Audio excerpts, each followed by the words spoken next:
नमस्कार दोस्तों। आज हम जानेंगे संविधान के भाग 2 नागरिकता के बारे में। और संविधान का भाग 1 हम पिछली वीडियो में बता चुके हैं। और नागरिकता पढ़ने से पहले हम जान लेते हैं नागरिक क्या होता है। ऐसे व्यक्ति जिन्हें राज्य के सभी नागरिक राजनीतिक अधिकार प्राप्त हों उसे नागरिक कहते हैं। नागरिक मतलब उस देश के सभी अधिकार प्राप्त हों। राजनीतिक मतलब वो उस देश के चुनाव लड़ सकता है। जैसे कोई विदेश का व्यक्ति है, हमारे भारत में अगर आता है तो वो चुनाव नहीं लड़ सकता, केवल सिर्फ रह सकता है वीज़ा के तौर पे। चुनाव तभी लड़ेगा जब वो इस देश की नागरिकता ग्रहण कर लेगा।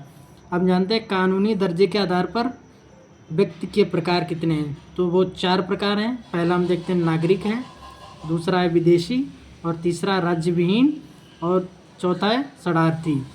और नागरिक क्या होता है? जो किसी देश, उस देश के सभी अधिकार उसको प्राप्त हो उसे नागरिक कहेंगे।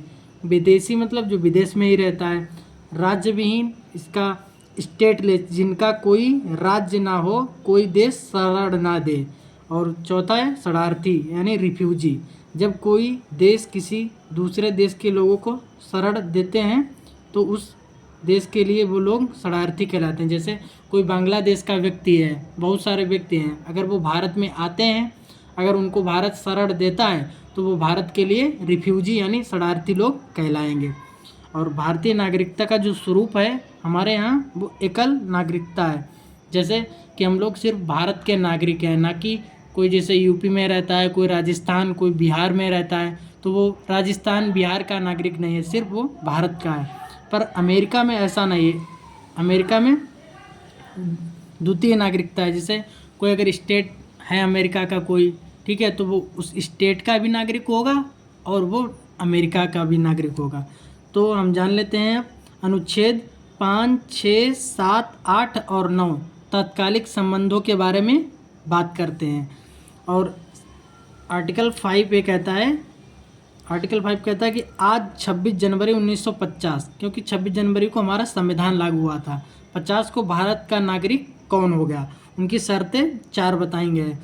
वो भारत का मूल निवासी हो और उसका जन्म भारत में हुआ हो, या तो उनके माता पिता में से किसी एक का जन्म भारत में हुआ हो, या संविधान लागू होने से 5 वर्ष पहले भारत में रह रहा हो।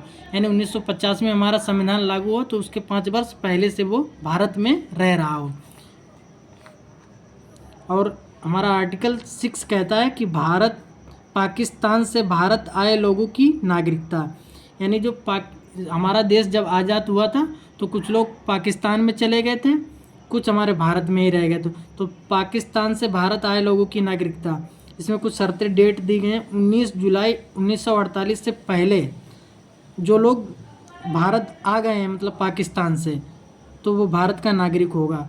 अगर 19 जुलाई 1948 के बाद अगर कोई आता है तो 6 महीने उसको भारत में रहना पड़ेगा पहले, फिर रजिस्ट्रेशन के माध्यम से यानी पंजीकरण के माध्यम से उसको नागरिकता दी जाएगी। अब हम जान लेते हैं आर्टिकल 7 क्या कहता है हमारा। भारत से पाकिस्तान गए और फिर लौटकर भारत आए लोगों की नागरिकता। जैसे हमारे भारत से लोग पाकिस्तान अगर कुछ लोग चले गए हैं तो उनको पाकिस्तान में नहीं अच्छा लगा किसी कारण, बस वो फिर भारत लौटकर अगर आते हैं तो उसमें भी एक डेट दी गई है, 1 मार्च 1947 के बाद और 19 जुलाई 1948 से पहले। यानी इस डेट के बीच में अगर वो लोग आ गए हैं तो उन लोगों को नागरिकता मिल जाएगी। अगर मान लीजिए इस डेट 19 जुलाई 1948 के अगर वो बाद आते हैं तो वो 6 महीना भारत में रहेंगे और उनको पंजीकरण के माध्यम से नागरिकता मिल जाएगी। और हमारा आर्टिकल 8 क्या कहता है, यदि किसी व्यक्ति के दादा दादी या माता पिता का जन्म अगर भारत में हुआ है तो वो व्यक्ति भारत का नागरिकता ग्रहण कर सकता है। जैसे कोई, जैसे मान लीजिए एग्जांपल देखते हैं, सानिया मिर्ज़ा हैं। सानिया मिर्ज़ा हमारे यहाँ इंडिया की हैं, अगर उन्होंने शादी जो की है वो की है पाकिस्तान के एक लोग हैं, ठीक, खिलाड़ी। अगर उनका जो बच्चा है तो वो कहीं की नागरिकता ग्रहण कर सकता है, जैसे चाहे पाकिस्तान की ले और चाहे वो भारत की ले। और अगर विदेश में भ्रमण, विदेश में नौकरी करने पर भारत की नागरिकता नहीं जाएगी। इसका मतलब कुछ लोग हमारे यहाँ से, इंडिया से कुछ लोग विदेश में, अमेरिका में कहीं भी नौकरी अगर करते हैं तो वो वीज़ा लेकर जाते हैं और उनकी नागरिकता समाप्त नहीं की जाती है। और हमारा आर्टिकल 9 क्या कहता है यदि कोई व्यक्ति स्वेच्छा से किसी देश की नागरिकता ग्रहण करता है, स्वेच्छा का मतलब अपने मन से, अगर किसी देश की अगर वो नागरिकता लेता है तो उसकी नागरिकता समाप्त हो जाएगी। अगर वो किसी देश की नागरिकता अगर ग्रहण करेगा तो भारत की उसकी नागरिकता समाप्त कर दी जाएगी। और हमारा आर्टिकल 10 क्या कहता है, संसद चाहे जब तक नागरिकता बनी रहेगी।